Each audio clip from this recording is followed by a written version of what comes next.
the galactic menagerie, and the mockery of Earth. The Grand Apex Exhibition was the most anticipated event in the Galactic Council's yearly assembly. Every advanced species in the cosmos sent their most fearsome predators to showcase their planet's biological superiority. For millennia, the event had determined the unspoken hierarchy of the galaxy's apex life forms. Earth was a newcomer to the Council, having only recently been granted membership. Its delegation, led by Dr. Elaine Carter, a zoologist and xenobiologist, had arrived with a carefully selected list of Earth's top predators. But as she stood in the exhibition hall, an enormous, domed chamber where holograms displayed the galaxy's deadliest creatures, she could feel the disdain of the elder races. "Present your apex predators, human," the booming voice of Overseer Korvatak of the Xantrix Dominion demanded. The Xantrix were a species of towering, armor-plated warlords, their own apex creatures bred for sheer destructive power. They had ruled countless battlefields and saw themselves as the peak of evolution. Beside them, the Slint Hive matriarch, a monstrous, chitin-covered being with thousands of skittering limbs, clicked her mandibles in amusement. The Slint species had perfected hive intelligence, producing bioengineered hunters that worked in perfect, deadly synchronization. Elaine took a breath and activated the display. Holograms of lions, tigers, wolves, crocodiles, and grizzly bears shimmered into existence. The jaws and claws of Earth's greatest beasts were bared for all to see. She had selected them carefully, each one a relentless hunter in its own right. But instead of admiration, the aliens laughed. "Primitive," sneered Korvatak. "Your predators rely on brute strength and instinct. Our apex species are living weapons, engineered by evolution to perfection." The Slint matriarch made a dismissive gesture with her many limbs. "I see no hive tactics, no venomous neurotoxins, no regenerative capabilities. How do these creatures even compete in the grand scheme of survival?" Elaine bristled. "They hunt, they fight, they survive. Hunting and fighting? Bah! True apex predators dominate without resistance," scoffed a reptilian council member. He activated his own display, revealing the Draxian death fong, a monstrous, six-limbed reptile with acidic venom and impenetrable scales. The other species followed suit, unveiling terrifying creatures. The Titanus racker, a behemoth covered in organic plating with an armored tail that could pulverize bones. The Nalthar phase stalker, a predator that moved between dimensions, striking prey without being seen. Elaine could feel the weight of their mockery settling over the room. It was clear that Earth was being ridiculed. "Perhaps humans are simply too attached to their primitive creatures," said the Slint matriarch. "Your species is so emotional. You attach sentiment to these things rather than seeking true evolutionary perfection." That was the final straw. Elaine's colleague, Dr. Raj Patel, leaned in close and whispered, "They don't understand. They're comparing efficiency, tactics, strength, but they don't know about attitude." A slow smile spread across Elaine's face. "Fine," she said, meeting the gaze of the gathered council members. "You want to see Earth's deadliest predator? One that fights not for survival, not for sustenance, but because it simply doesn't care." The laughter died down as curiosity took its place. Overseer Korvatak crossed his massive arms. "And what is this supposed apex predator?" Elaine turned to the console and brought up a new hologram. A small, stocky creature appeared, covered in coarse fur, its eyes burning with something primal and untamed. "This," she said, "is the honey badger." There was a pause. Then laughter, louder than before. "That tiny thing," one of the council members bellowed. "This is a joke, yes?" Elaine's smile didn't waver. "Not at all, but you'll see soon enough." Korvatak frowned. "You wish to enter that in the Apex arena?" "Yes." Silence. Then a slow murmur spread through the hall. It was unheard of. The Apex arena was where species pitted their greatest hunters against each other in controlled combat scenarios. It was a test of survival, a way to truly prove dominance. The Slint matriarch clicked her mandibles. "A challenge has been issued," she declared. "We accept. Elaine turned to Raj, her eyes glinting with mischief. Let's show them what happens when you underestimate Earth's wildlife. The Grand Apex exhibition had become a spectacle of ridicule. But soon, the galaxy would learn a terrifying truth. Because the honey badger didn't care about the laws of nature. It didn't care about pain. It didn't care about fear. And soon, neither would the rest of the Galactic Council. Releasing the honey badger. The Apex Arena was the most feared battleground in the Galactic Council. Unlike the ceremonial exhibition halls, where creatures were simply observed, the arena was where true predators were tested in battle. Only the deadliest species had ever fought here. Beasts engineered by eons of evolution to dominate their worlds. And now, a small, scrappy mammal from Earth stood at the center of it all. Dr. Elaine Carter stood in the VIP observation deck, watching as the honey badger, officially labeled Malivericapensis in the arena registry, paced in its enclosure. Around her, various alien delegates whispered in amusement. "This is absurd," scoffed Overseer Korvatak of the Xantrix Dominion. "A tiny, primitive rodent against our greatest apex predators? This will be over in seconds." Elaine didn't respond. She just smiled. The first challenger entered the arena, the Draxian Death Fong. A towering reptilian beast, the Death Fong's scales shimmered like polished steel, its fangs dripping with venom that could melt flesh in seconds. It had 6 limbs, each tipped with razor-sharp talons, and 2 pairs of eyes that locked onto the honey badger like a predator eyeing an easy meal. The crowd murmured in anticipation. The arena's automated systems signaled the start of combat. The Death Fong lunged. The honey badger did not run. Instead, it charged straight at the reptilian monster. The Draxian's venom-laced fangs sank deep into the honey badger's back. A murmur rippled through the crowd. Even Elaine felt a flicker of concern. That venom was lethal to most creatures. But then something happened. The honey badger kept moving. It didn't scream. It didn't stagger. It just turned and bit down on the Draxian's throat. The Death Fong recoiled in shock, trying to shake off its attacker. The honey badger held on, its jaws crushing through armored scales like they were nothing. A deep hiss of pain echoed through the arena. The Draxian, confused and panicked, slammed itself against the ground, trying to dislodge the relentless mammal. Nothing worked. The honey badger kept biting, ripping into soft tissue, even as venom seeped into its bloodstream. The crowd, once full of laughter, fell silent. The Draxian staggered. Then with a final, pained wheeze, it collapsed. The honey badger finally released its grip, standing over its defeated opponent, breathing heavily but very much alive. Elaine turned to Korvatak. "You were saying?" The massive Xantrix warlord had gone still. He had never seen a creature take venom like that and keep fighting. The next challenger was sent in almost immediately. The Titanus Racker was an apex predator from a high-gravity world, its body a walking fortress of organic armor plating. It weighed 10 times what the honey badger did. This wasn't a fast killer like the Draxian. It was a juggernaut. The Titanus charged, its massive tail swinging like a wrecking ball. The honey badger was sent flying, tumbling across the arena. A few aliens let out mocking chuckles. Elaine remained silent. The honey badger got up. The Racker stomped forward, ready to end the fight. The honey badger, rather than retreating, dug its claws into the dirt and tunneled beneath it. A collective murmur of confusion spread through the crowd. The Racker paused, its massive head tilting. It sniffed the air, then roared in pain as the honey badger burst from the ground, clamping its jaws onto the exposed joint between its armored plates.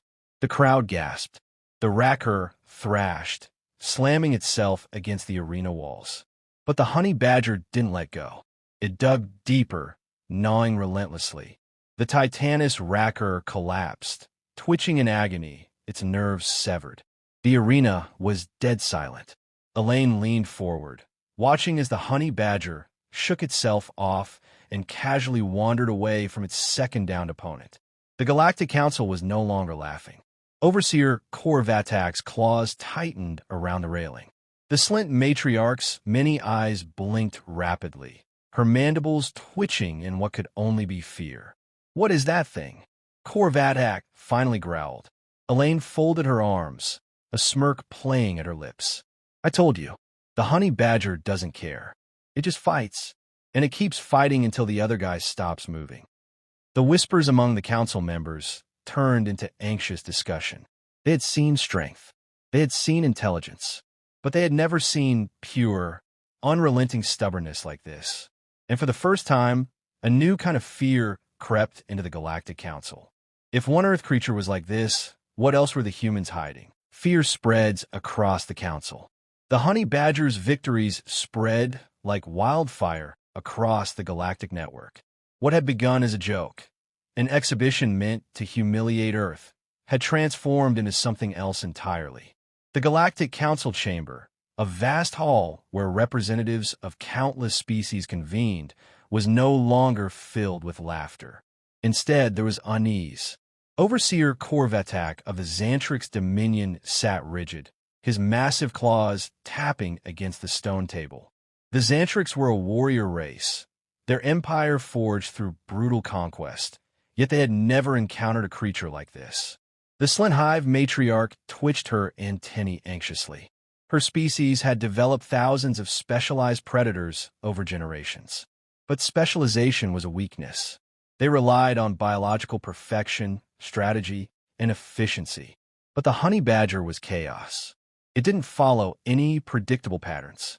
It didn't strategize. It simply refused to lose. Corvatak turned to Dr. Elaine Carter, who sat calmly in her seat, watching the chaos unfold. This creature of yours, how many of them exist? Elaine leaned back, smiling. Oh, honey badgers? Millions. The murmuring grew louder.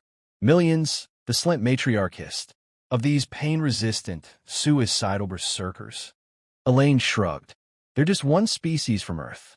Silence. A Xantrix warlord finally muttered. That was not your strongest predator, was it?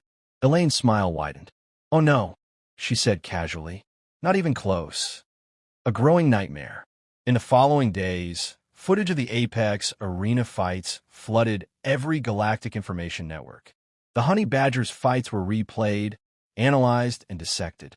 Scientists from across the galaxy studied its physiology, its resistance to venom, unheard of among most biological life forms, its near immunity to pain, beyond anything even cybernetic enhancements could replicate, its aggression, completely disproportionate to its size. A council scientist from the Velther Collective released an official report. This Earth predator is unlike any known apex species. It exhibits a level of stubbornness and resilience bordering on suicidal. It does not fear death. It does not retreat. It does not submit. If Earth possesses more creatures with this mentality, we may need to reassess the classification of the human homeworld as a potential threat. That was when the real paranoia began. Diplomatic shifts and political panic. The Xantrix Military High Command held emergency meetings. Their empire had been built on their reputation as unrivaled warriors. But could even their shock troopers withstand something that simply did not care about pain or injury? The Slint Hive matriarch sent a classified transmission to her advisors. If even Earth's wildlife fights like this, what does that say about the humans themselves? Across the Galactic Council, treaties and agreements were suddenly being reconsidered. Species that had once dismissed humans as weak, primitive creatures were now questioning their assumptions. A representative from the Draxian Dominion, whose prized Death Fong had been humiliated in the Apex arena, issued a statement. The Earth species known as the honey badger has demonstrated biological traits that defy reason. We recommend immediate restrictions on Earth's genetic exports until further studies can be conducted. In short, they were scared, and humans knew it. The unspoken threat.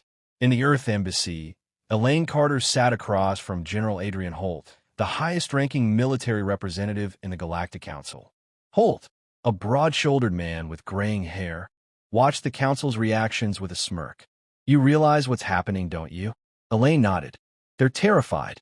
And it's not just the honey badger. Holt leaned forward. Exactly. They're realizing that if one of our animals fights like this, then what about us? He gestured to a display screen showing footage of human history. of warriors charging in a battle, of explorers surviving in the harshest environments, of soldiers who fought even when outnumbered and outgunned. Humans, Holt said, are the real honey badgers. Elaine chuckled. And the best part? We didn't even have to threaten them. They're doing it to themselves. Holt leaned back, grinning. Psychological warfare at its finest. As the meeting ended, a message came in from the Galactic Council. Emergency assembly requested. Topic: Earth's wildlife and its implications for intergalactic security. Elaine and Holt exchanged a glance. The galaxy was beginning to realize a harsh truth. Earth was not to be underestimated. And they hadn't even seen the Wolverines yet. Humanity's real weapon is psychological warfare. The Galactic Council Emergency Assembly was unlike any before it. Representatives from all major species gathered in the Grand Chamber, their expressions ranging from concern to barely concealed panic. The topic? Earth, or more specifically, the implications of its wildlife. At the center of the chamber, a holographic display replayed footage of the honey badger's merciless victories in the Apex arena. The image paused on the moment the honey badger shrugged off venom, tore into the Draxian Death Fong's throat, and refused to let go. A hushed murmur filled the room. The Slint Hive matriarch was the first to speak. "This creature defies reason," she said, her mandibles clicking in distress. "We have observed thousands of apex species, but never one so reckless. It ignores pain. It does not fear death. It fights beyond all logic." "A fluke," grunted Overseer Korvatak of the Xantrix. But there was doubt in his voice. One beast does not make a world dangerous. Elaine Carter, seated alongside General Adrian Holt in the Earth delegation booth, leaned forward. "Oh, you think the honey badger was an exception?" She tapped a command into her console. The display changed. Now, Earth's other creatures filled the screen. Wolverines, pint-sized berserkers that could claw through frozen corpses to reach meat. Komodo dragons, apex reptiles with venom-laced bites and a patience for slow, inevitable kills. Coconut crabs, arthropods strong enough to snap metal with their pincers. Cassowaries, birds so aggressive they were known to disembowel threats. Hippos, notorious for being faster and deadlier than lions. The council members watched in stunned silence as the footage played. "This," Elaine said, "is just a tiny sample of what Earth's creatures are capable of." The Xantrix warlords stiffened. The Slint Hive leaders twitched. The Draxian Dominion, still reeling from their Death Fong's humiliating defeat, had gone completely silent. But Elaine wasn't done. She gestured to General Holt. "And if our animals are this ruthless, what does that say about us?" The display shifted again. Now it showed humans, but not in war. Instead, it showed survival. Climbers enduring thin air and freezing temperatures on Mount Everest. Soldiers in the trenches of history's worst wars, fighting to the last breath. Explorers crossing uncharted wilderness, thriving in environments meant to kill them. A fighter pilot ejecting at the last second, only to return to duty weeks later. Elaine folded her arms. "You see, the honey badger fights because it wants to. It refuses to lose. And so do we." A deep silence settled over the room. The council members exchanged uneasy glances. Overseer Korvatak's claws drummed against the table, a nervous tick. "How?" he finally said, voice low. "Does a world produce such creatures?" Elaine tilted her head. "You're all from planets where evolution rewards efficiency. The strongest thrive, the weak perish. But Earth? Earth is chaotic." She leaned forward. "Earth is a world where everything is trying to kill everything else all the time. Predators? Prey? Doesn't matter. You fight or you die." A murmur spread through the council. Elaine smiled. "That's why we're so stubborn. That's why we don't give up. That's why a honey badger, a creature barely the size of your arm, took down apex predators without hesitation." The Slint matriarch hissed. "And you're saying all humans are like this?" Elaine turned to General Holt. He smirked. "Well," he said, "we don't all fight like honey badgers." The matriarch visibly relaxed. Then Holt's grin widened. "Some of us are worse. Silence. Absolute, terrified silence. Then came the realization. The Council hadn't just underestimated humans. They had fundamentally misunderstood them. They had assumed humanity's strength would be in its technology, its numbers, its alliances. They had never considered the sheer, unrelenting force of human willpower. And now it was too late. The aftermath. The Galactic Council adjourned soon after, but the effects of the meeting rippled across the galaxy. The Xantrix Dominion quietly halted all future war simulations against humanity. The Slint Hive began sending diplomatic envoys to strengthen ties with Earth. The Draxian Dominion rescinded all previous trade restrictions, eager to stay on good terms. In the Earth Delegation Chamber, Elaine Carter and General Holt watched as the tides of galactic politics shifted. Holt chuckled. We didn't have to threaten them. We just showed them what already exists. Elaine smirked. Fear is a powerful thing, and they're all afraid of possibilities now. She gestured to the holographic display. It was still playing footage of the honey badger, tearing through creatures many times its size. Holt grinned. They should be. The Galactic Council had mocked Earth. Now, they would never make that mistake again.